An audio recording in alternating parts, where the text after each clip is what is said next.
If you come to Seattle, you come to King County, you come to Washington State, you may want to reconsider riding the bus. We've had some wild examples of violence, stabbings, shootings, people just getting absolutely beaten up. What's going on? Well, this is the end result of progressive politics. Let's get into it. Here we go. This is just a pretty nonchalant story that, this happens. It's downtown Seattle. It's the Blade. It's Pike and Pine at 3rd, downtown Seattle. It's just another stabbing. No big deal. Just a little action. Here we go. And is recovering after a stabbing on a metro bus at one of Seattle's most troubled intersections. Police say that passenger was attacked on the bus at 3rd and Pike in downtown. King 5 Savannah Welch is live at Harborview with the latest on the man's condition. Savannah? Yeah, Mimi, we know the victim is in serious but still stable condition this morning, and police are still searching for the suspect. Take a look at this video showing part of the scene. In the video, you can see an ambulance and police cars driving by. Now, this all started around 6 o'clock last night near 3rd and Pike. By the time officers got there, the suspect was gone, and investigators are still working to track them down. All of this is happening as Metro is making safety cuts. They've pulled back stops on the E and D rapid ride lines, including parts of Soto, Pioneer Square, and the CID. County leaders are pushing new partitions for bus drivers to increase safety. They're also considering a $26 million boost in transit security as well. In Seattle, Savannah Welch, King 5 News. How about, I'm just going to throw this out there. How about we start arresting criminals and go down that road? Yeah, what about that? Get rid of all this justice reform, absolute nonsense, no cash bail. Get rid of all that. Because you are allowing the criminals to just run around and shoot each other and shoot innocent people on the bus. Here's our next one. Burien man convicted of deadly King County Metro bus shooting gets 23 years. Let's take a quick look at that. Will now spend more than 20 years in prison for shooting a man who was sleeping on a King County Metro bus. The victim's family and the convicted killer spoke in court today. KOMO's Tyler Cunnington was there as that emotional testimony was given. He's live tonight in Seattle with the latest for us. Tyler? Yeah, that's right. Family members were emotional and even angry at times, understandably, of course, as they were in the same room as a man who pled guilty to shooting and killing their loved one, 21-year-old Marcel Wagner, while he was asleep on a King County bus. The shooter sentenced to over 2 decades in prison, even offering his own words to the court before the judge's ruling. 19-year-old Miguel Rivera Dominguez sentenced to 23 years in prison after pleading guilty to the murder of 21-year-old Marcel Wagner aboard a King County Metro bus in October 2023. Rivera Dominguez caught in surveillance footage, firing 5 shots into Wagner's face and neck as he sat asleep across from him, before then seen here hopping off of the bus. This was an act of utterly senseless violence. Wagner's entire family sharing fiery testimony before the judge and Rivera Dominguez. You didn't care who was on the bus, who was outside the bus. You didn't. This is pretty normal. This is standard stuff for Washington State. You got a bunch of Looney Tune people who know that most times they're going to get away with it. This guy got caught. That's a rare occurrence. But it was so obvious. There's security detail, there's cameras. You run onto a bus and cap somebody at point blank range, but this is happening all the time.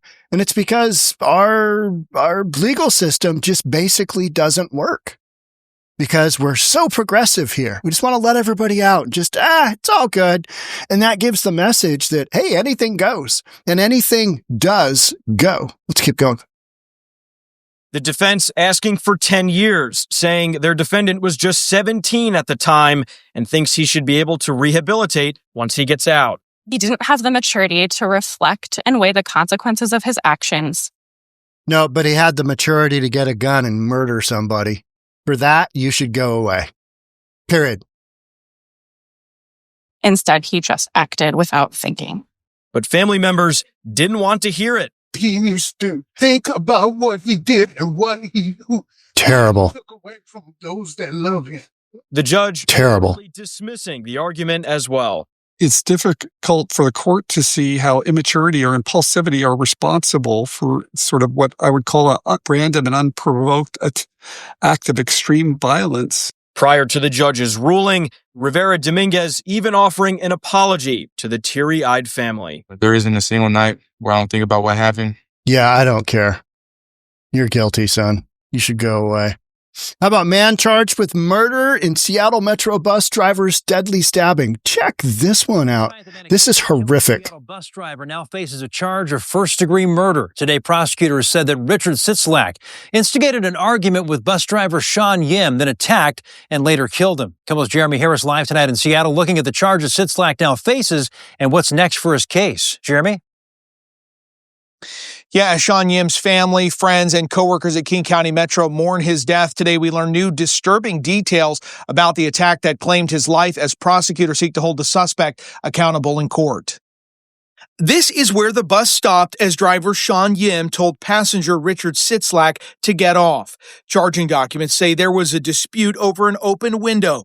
𝗧𝗧𝗏 wanted it closed because he was cold, and 𝗜𝗠𝗃, the driver, said it needed to stay open to prevent the bus from fogging up.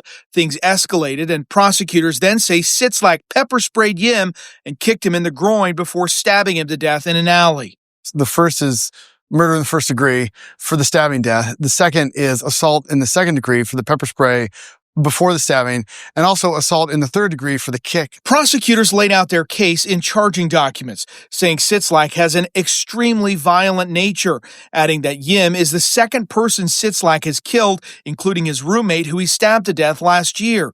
𝗧𝗧𝗏 said it was Sorry, what? He stabbed his roommate to death, claims it was self-defense, and now he stabs a bus driver to death. And this guy is just walking around. How many of these incidents of extreme violence are committed by somebody with psychiatric issues, drug issues, homelessness? You know what I mean? And you can't excuse any of that for killing another fellow being. You can't. That's not an excuse. This whole notion of, well, they've got some mental issues. Well, yeah, they killed that human being. No go, hard no go. But in Washington state, with progressive politics the way it is, with progressive justice system, with justice reform, it's just this ever revolving open door on, criminality. Just, hey, go do whatever you want. I mean, Seattle has become a known area for criminal enterprise. Prostitutes on Highway 99. It's known throughout the country that that's where you go to run your girls, and you can make some good money. I mean, and this other stuff, these random acts of violence, they aren't random. It's because you got a bunch of nut jobs who are on drugs doing crazy stuff. Homeless. And this guy, I believe, was homeless, right? Here we go. And police and prosecutors couldn't find evidence to prove it wasn't. Ultimately, there wasn't the evidence to disprove his claim of self-defense. If prosecutors under the law had the ability to file those charges, we would have. But now 𝗧𝗧𝗏 is looking at more than 30 years in prison if convicted of first-degree murder. Come over here with your hands up. You're not free to go. He was arrested over the weekend after a 2-day manhunt. He was spotted on a Metro bus by driver Timothy Nelson. And I recognized him immediately. Like, I had the police bulletin in my pocket for 2 days, doing my best just to remember what he looked like. Nelson was a friend of 𝗧𝗠𝗜𝗠𝗃. He just was always really nice. I'm always good with a joke or a quip or something like that, and just really caring. Prosecutors say 𝗜𝗃's death was completely unnecessary and that 𝗧𝗧𝗏 was the one who escalated it. Prosecutors said 𝗧𝗧𝗏 has no permanent address, no permanent job, and no family in the Seattle area. There you go. He requested a bail of $5 million. Anytime you have allegations like this, I think we can make a pretty solid argument to the court of why there's a danger to the public. You think? A judge granted that request for the $5 million bail. The next step in this case is going to be an arraignment hearing on January 6th. That's where he'll likely enter a guilty or not guilty plea. And then ultimately he could be facing up to 32 years in prison if he's convicted. Reporting live in Seattle, Jeremy Harris, KOMO News. Here's how nonchalant this has become. This is how accustomed we've become So here's the story. And granted, there aren't a lot of details on this, but oftentimes there are not a lot of details because we don't have enough police to basically cover basic public safety in Seattle. We just don't. So how about this one? This is that one we kind of started with. Passenger stabbed on Metro bus in Seattle. This is what the news story looks like. Seattle Fire Department says a 63-year-old was rushed to the hospital after being stabbed on a bus in Seattle. Happened just after 6 near 3rd and Pike. King County Sheriff's Office says by the time law enforcement arrived, the suspect was nowhere to be found. Passenger was rushed to Harborview Medical Center and expected to be okay. No word on what led up to the stabbing. Just, another stabbing, another day, another stabbing. This is just what's going on. You've got story after story after story like this. But don't worry. I mean, the Metro is safe. It's mostly safe. Remember when we had lots of stories about the bus drivers getting violently ill because of all the fentanyl being smoked on the bus? And that's oftentimes why they want those windows up, because you don't have that airflow, so you can light up your crack pipe, smoke a little fetty, and then just ride the bus around, because for a long time, you could do that for free. You'll see signs in King County now that say, fare now required. I mean, I never really thought the bus was free, but apparently here in Seattle, it was. It was. And that actually was a bus in Bellevue. I'm like, fare now required. I mean, 5 years after the pandemic, and we're now paying for buses and we're collecting bus fare. It's a wild place to live, right? This is some wild footage here. Check this out. This is kind of the backdrop to what happened prior to that escalation of the stabbing of the Metro bus driver. This is what that looked like, that story that Jeremy Harris covered. Moments that we just learned today that led up to a King County Metro bus driver being fatally stabbed while working. 59-year-old 𝗧𝗜𝗠𝗘𝗦𝗧𝗔𝗠𝗣𝗦 died in December after an altercation near the University of Washington. The video from inside the bus shows how this fight started. New surveillance videos from onboard a King County Metro bus shed light on what happened right before a bus driver was stabbed to death by a passenger. You can see the alleged suspect, 53-year-old 𝗪𝗓𝗔𝗬𝗧𝗔𝗬𝗓, board at about 2:50 in the morning, December 18th, near the University of Washington. Less than a minute later, the suspect gets up from his seat to shut a window. The passenger then starts to complain about it being too cold. It's too cold. If you open the window, I'm gonna complain. Complain. Complain outside. Wait, just turn the heat on. You're gonna turn the heat on, man. Heat is on. We need ventilation to keep the windows from frosting. Moments later, 𝗫𝗓𝗓 can be seen going to open the window back up. The two then begin to argue about whether the passenger had paid to ride the bus before 𝗫𝗓𝗓 tells him to get off. You can go now. No respect, man. You can go now. Hey, to be nice with you. No, you are not nice. You are not nice. Get off the bus. Get off the bus. No, I'm not getting off. Get off the bus. You can see the suspect then pick up his belongings before walking to the front of the bus. The driver is heard asking him to go out the back door instead. But he continues to the front, where he barges through protective plexiglass. Court documents show the suspect sprayed 𝗫𝗓𝗓 with pepper spray. The fight then moves off the bus. 𝗫𝗓𝗓 can be seen falling to the ground. Boom, there's the kick. The altercation continues, but out of sight of the bus cameras. 𝗫𝗓𝗓 was found dead in an empty parking lot on University Way. The suspect was arrested several days later. He has pleaded not guilty and remains in jail on $5 million bail. There's another one in Northgate. That's kind of North Seattle. Now, Preston, that 28-year-old suspect waived his right to appear in court, but a judge still found probable cause, and he is now facing a first-degree murder charge. Now, Seattle police say that they arrested the suspect yesterday after homicide unit detectives and SPD SWAT teams served a warrant at the suspect's residence. The tragic shooting happened at the Northgate Transit Center on Monday, and the suspect is accused of shooting a 48-year-old man in the back of the head. Police say that the victim was critically injured but died from execution style. Came up behind him, set up, and execution style. But don't worry. Get on the bus, Gus. It's going to be great. It's going to be great. his injuries the next day at Harborview Medical Center. Now, the shooting prompted serious concerns about safety for riders, and prosecutors say that that's why they wanted to bring this case to a judge right away. Court documents reveal that the victim was a student at Pima Medical Institute located near the Northgate Transit Station, and investigators learned that the suspect was also connected to that institute. This appears to be two people who at least were enrolled in the same program at the same time. So it doesn't appear random, but that's not very reassuring if you use that transit center a lot. No. It's a murder. Sound Transit officials said that they would increase security staff at the Northgate station, but still a lot of unanswered questions in this case regarding what led up to the shooting. But prosecutors say that they don't believe this was random since the suspect and victim allegedly knew each other. Now, at the time of the shooting, police also said that two men approached the victim.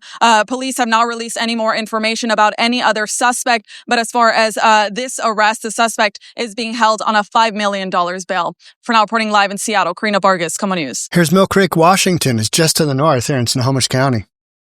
Shocking new surveillance video shows what happened in a Mill Creek shooting in Snohomish County last month. In this footage, you see a fight break out between two groups of young people. One group gets off the bus while the other stays on board, and that's when gunfire starts.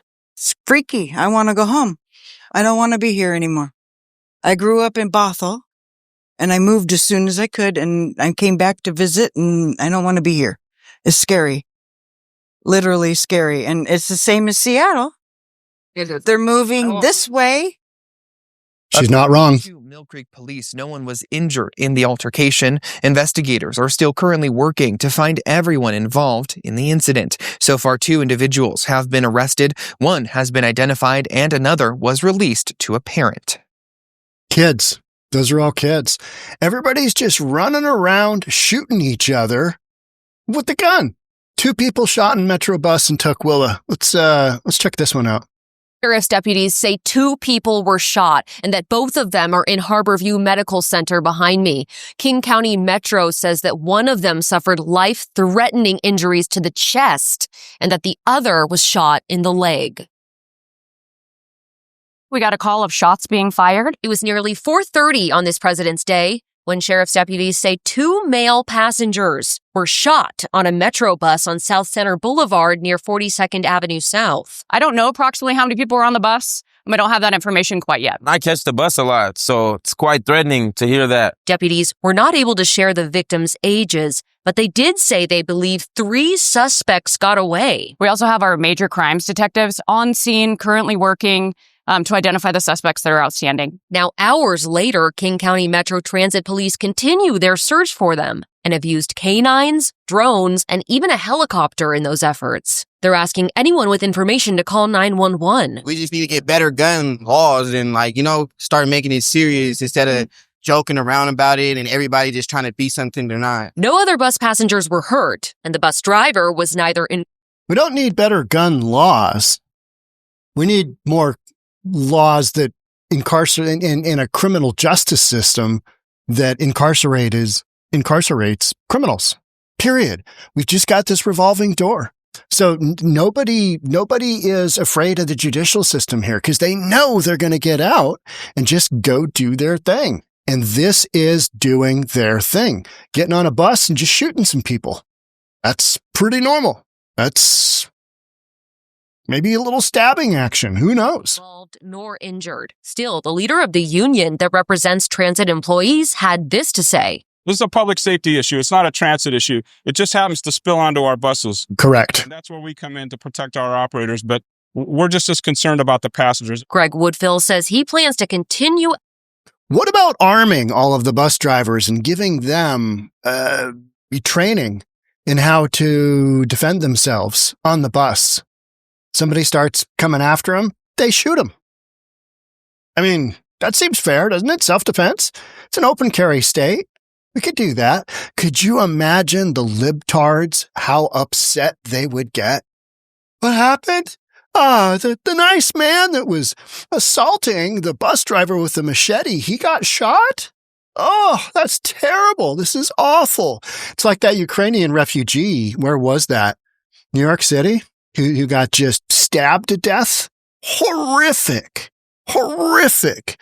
No, I think New York City isn't correct. I need to look at that story. I was talking to my son about that, and it's gotten virtually no coverage. George Floyd, all over. Convicted felon, addict, all over. Poor young 28-year-old woman that's basically escaped Ukraine, came to the United States, gets murdered. Yeah. Advocating for safety on transit. Tomorrow, 9 o'clock, Seattle City Council. They're having a roundtable on transit safety. I'm going to testify there. It ain't working. Just 2 months ago, a 59-year-old Metro bus driver was stabbed to death while on the job in Seattle. Yep. Even more recently, down in 𝗧𝗠𝗘, a Pierce transit bus experienced a shooting, though no one was hurt in that incident. Outside of Harborview Medical Center, I'm Maddie White, King 5 News. Here we've got the Seattle Times coming in for how Seattle area transit is pushing back against crime. We've got a story. It's a scene you probably wouldn't have found a few years ago. Squads of guards and cops ready to react and mingling with passengers.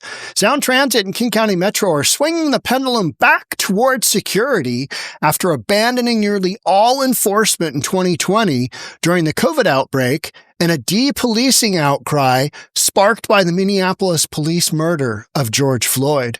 The swing started in 2024 after labor unions demanded relief from assaults and drug smoke on trains and buses, while random violence, such as the hammer attack at the Beacon Hill Station entrance, spooked the public. But it took a cataclysm, the killing of Metro bus driver Sean Yim by an angry passenger last December, to put crime deterrence onto the political fast track. It's unfortunate that the guy died. From the mayor, King County, which operates Metro buses, yada, yada. Between the two agencies, a lot of security. They've ordered hard barriers to shield bus drivers and ordered de-escalation training. You know what the problem is? You're in a progressive, more and more blue, Democrat-led state. You don't have tough on crime policies. You've got a whole bunch of homeless people, and we know that the homeless population, 75% of them have substance use issues. They've got addictions. 78% of them have severe mental issues. You've got 84% of them are physically kind of mangled up. They've got some kind of physical thing going on. And you put all this together and you've got an extremely high cost of living, and you got a bunch of just nut jobs running around, and people are struggling and they take it out on each other. And with a criminal justice system that is, hell bent on restorative justice, which is just a nice way of saying let the criminals go, it's no wonder that you end up with this. This is the end result. How is that working out for us? Not that well. But hey, get on the bus, Gus. It's going to be okay. I mean, odds are you'll live. You might get stabbed. You might get shot. Maybe just in the leg or something. Maybe you don't bleed out. Maybe you're okay. Maybe you end up like the guy, the bus driver bled out on the street in the U District. Horrific for his family. Guy's just doing his job. But here in Washington State, keep voting blue, because that seems to be working out, right? Just keep voting blue, because policies they're just top notch. I'm not reading stories like this from other communities. If I had them, I'd read them for you, because you know why? That's reasonable. These stories are not reasonable. This is what happens when you've got public policy that absolutely fails the public. And that's what you're watching in real time. And this is going to get way worse before it gets better. Guaranteed. That's just how this goes. Worse before better. Got to bottom out. We're nowhere near close to bottoming out. So, podcasts for days, weeks. Somebody said something more extreme than that the other day. I forget what it was. It was like, well, maybe. Just the extent of news stories like this coming through are unprecedented. And yet, big city crime. That's what our officials say. Oh, things are getting better. Crime is looking up. Crime is coming down. Okay. Well, tell that to the bus driver's family. Tell that to the bus driver's family. See what their response is. Horrific. All right, that's it for me. Thanks so much for being here. Love to have you subscribe, do all that stuff, and I'll see you on the next one. Bye for now.